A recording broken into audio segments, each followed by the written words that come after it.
ndaj vdekjes së Papa Franceskut. Sapo na erdhi lajmi i kalimit në mëshim të Atit Shenjt Papa Franceskut, i cili u kthy në shtëpinë e Atit sot rreth orës 7:35 të mëngjesit. Mendjet dhe zemrat tona ju drejtuan hyj të gjithë pushtetshëm në lutje për shpirtin e tij.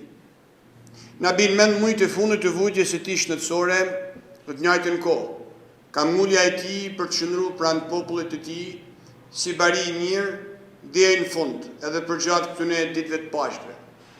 Ditën e Pashkës, pra dje, deshti vetë personalisht që ai ta jepte bekimin urbi et orbi, si testamenti i tij i fundit. Ati Shenjt, Papa Francesku, iku duke na beku. Papa Francesku zgjodhi ta vizitoj Shqipërinë me 21 shtator 2014 si vendin e parë evropian, pak pasi ishte zgjedhur në krye të Kishës Katolike Universale. Në atë vizitë të gjithë kujtojmë fjalën e tij e më pas për kujdesin e tij të vazhdueshme për Shqipërinë. Papa Francesku e udhëhoqi Kishën në këto vite nëpërmjet një dëshire të thellë ndryshimi dhe reformash. Ai u bë një zaj i fuqishëm në gjithë botën, duke shpallur ngjillën e dashurisë ndaj më të varfërve dhe më të përjashtuarve të shoqërisë. Ai ngriti vazhdimisht zërin kundër luftës, armatimeve dhe shkatrimit të krijimit. Me fjalë dhe me vepra e udhëhoqi Kishën Katolike drejt një trajte më të përulur, më të thjeshtë e më sinodale.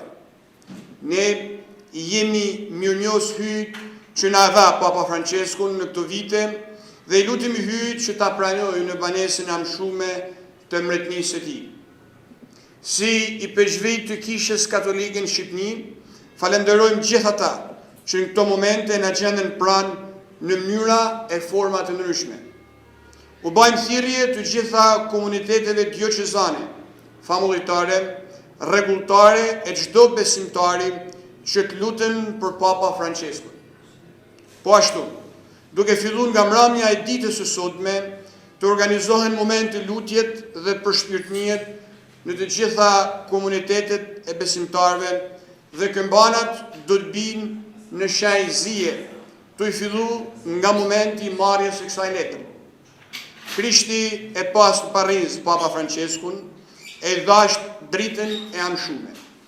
Në emën të IPZhV-ve të konferencës i përgjithënore të Shqipërisë, shkëlqësia e tij i Zot Gjergj Meta, i IPZhV Rrëshenit dhe president i konferencës i përgjithënore të Shqipërisë.